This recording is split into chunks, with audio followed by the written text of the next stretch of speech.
Anyone could go on about how The Flash was destined for the dumps from the get-go due to the controversy surrounding a certain Ezra Miller and their shenanigans. Are that guns and ammunition are easily accessible to the children, aged 1 to 5 years, and that the 1-year-old put a loose bullet in her mouth. See, The Flash isn't the worst movie in the world, but if I were to assign a word to this, I think it'd be a clusterfuck. I remember immediately after watching this movie thinking that I'd fallen asleep on my couch and had a fever dream where Ezra Miller put a baby in a microwave, CGI Nick Cage came to haunt me, and something about bat nips, and then I was like, wait, so Ezra Miller actually stole some old lady's clothes? Well, shit. I felt when watching the movie that the writing was not the best, but to be absolutely fair, most superhero properties aren't great at writing these days. None of the shots in the film really blew me away, and a lot of VFX were kinda janky, but to sing it some praise, I do think the base concept to switch up the original Flashpoint storyline is interesting. I think having Barry be this kind of mentor to his younger self made things more interesting, and the original version of Barry was forced to mature a bit. But I think that the finished product was a much bumpier ride. It's not that much of a shocking revelation to say that WB has had some problems adapting DC movies, and that whole starting sequence I felt reeked of studio interference to force a Justice League cameo. Like, it really dragged on. I also don't know if this is just me, but I felt like Batman was very Marvelified, like, I think a little bit too quippy. This could just be me nitpicking, so I don't know. Take that as you will, but I do think that people would have been a lot more sold in the movie from the get-go if it had a stronger opening sequence. Like, if this movie got straight into Barry's ability to time travel, it could have been built up a lot more for when he actually did undo everything. But instead, we got the whole yeehaw, caveman brain, rah, wooga booga sequence, which, you know, was fine. Then we are introduced to the whole concept of Flashpoint, about Barry's mother dying and his father being the one who was blamed for the murder, and that Barry's the one trying to prove that his dad is innocent. So we see Barry being late for his job with Thing 1 and Thing 2 giving him a hard time and just insulting him for being late and being a loser. Okay. After just getting shat on at his job, we learn that Barry's dad is going to have another trial, where he plans to use new video footage to prove that his dad is indeed innocent. And Barry's college friend, Iris West, appears to try and check on him. Now, Iris is the main love interest to Barry, but I feel like the two actors here don't have much chemistry, so it's a little bit hard to get invested in the two of them being together. I don't know, I just also feel like Iris could have been written a bit better. So after a bunch of goofiness and shenanigans, we learn that Barry can time travel, and he consults Batman about what to do. One of the funniest parts about this movie is that Bruce literally gives Barry some crazy life advice, and he pours his heart and soul into this speech, and Barry's like, okay, goodbye. So Barry changes the timeline, and his mom is now alive. Hooray, congrats on bringing your mom back to life. All you have to do now is deal with these criminal charges. Woo! It's also pretty goofy how they chose to have Barry save his mom. So in the original storyline for Flashpoint, Barry confronts the killer and directly saves his mother, and thus the new timeline is born.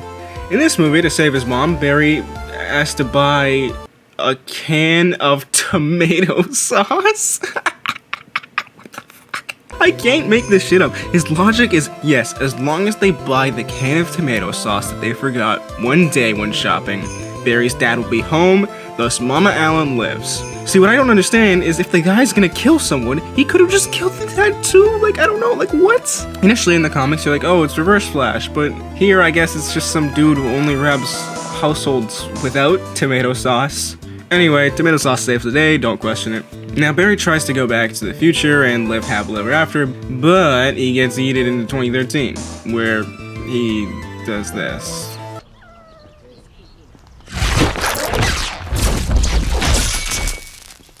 After this, he sees his mom. He's like, I love you 3000. But then young skater punk Barry shows up and is like, uh-oh, we've got a big oopsie on our hand. Now it's time that big boy Barry realizes, shit, sure enough time travel. Wish somebody warned me. And he has to now deal with a younger version of himself who is powerless and fucking annoying. It is really kind of funny how Barry sits with this other version of himself and kind of realizes that he's like that. Shit. Do I like this movie? No, Vermont farming incident, Vermont farming incident, Vermont farming. Now we learn that Barry happened to get stuck on the night he was supposed to get his powers. So Barry starts freaking out and is like, young B2, I'm gonna call Barry to that, you're coming with me. Yada yada yada, B2 gets struck by lightning, but wait, it's actually Barry who gets struck and the powers transfer over and it's like, oh, now B2 has got Barry's powers. Now this felt super convenient to the plot, so that Barry needs to rely on his younger self, but fine, I don't give a fuck anymore. So Barry's like, shit, now I have this annoying version of myself with powers that I need to rely on. Okay, wait, Batman, help me please. The two Barrys go to the Wayne Manor, which I think is really funny that Batman just lives in the same place in this different version of reality, but he looks completely different. Like, Barry only went back in time enough to his childhood, so how does it sway Batman into becoming long-haired Michael fucking Keaton? Oh, they explain it! Look at that, Flash, you've really outdone yourself. Pat on the back, Raiders. Okay, so the justification is, let me see here, changing events in the future, change events in the past.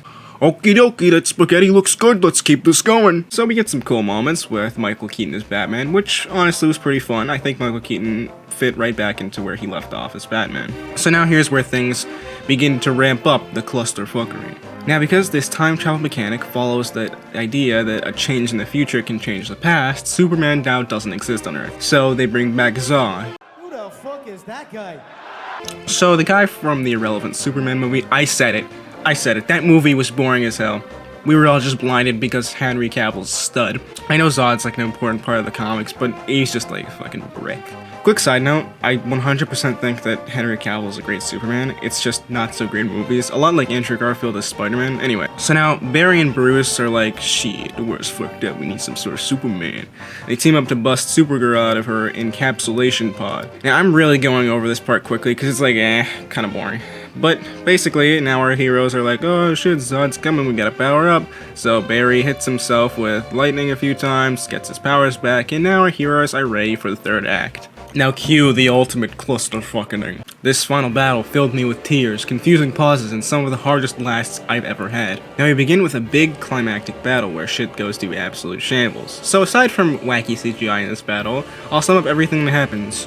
Zoom, zoom, zoom, bang, bang, which everyone's dead. So, how do we send off this movie? Well, we kill off all of our healers in very anticlimactic ways. So both the Barrys are sad, especially B2. B2 decides to start time traveling a bunch, trying to save Supergirl from being killed by Zod, but every time he gets stopped. And main Barry's like, dude, you gotta stop. Again, I think it was a good moment having Barry stop himself and come to terms with the things the way they were and the way they need to be, which is totally original for a time travel movie. But nonetheless, still a cool moment. Anyway, messing around too much fucks up the timeline even more. Bam, now there's this evil version of B2 from the future that was the one who stopped Barry from getting to the present. So, Dark Barry has been spending his entire life trying to figure out how to ensure that this timeline survives, which it can. And we get a little fun segment called the famous pointless superhero movie cameos. Oh, Nick Cage jump scare! So, Dark Barry kills B2 and oh no, sad, but now normal Barry can fix the timeline. So Barry has to go back in time, put the can of tomato sauce back, and his mom dies again. But this time there's some evidence left behind so his dad in the future can get out of jail. Nice and convenient. So Barry and his dad win the case and everything is dandy and the world's fine. At its core, I could call this movie many things. A goop of muck, perhaps. But for some reason, it's a rather delectable goop of muck. Oh yeah, ratings. I'm supposed to do that. Probably won't watch without friends or sober again out of 10. Alright. 70% of you guys are not subscribed to the channel, so please, if you want to see more videos like this, make sure you subscribe. Take care. No, you can't. You're not Batman. What's wrong with you?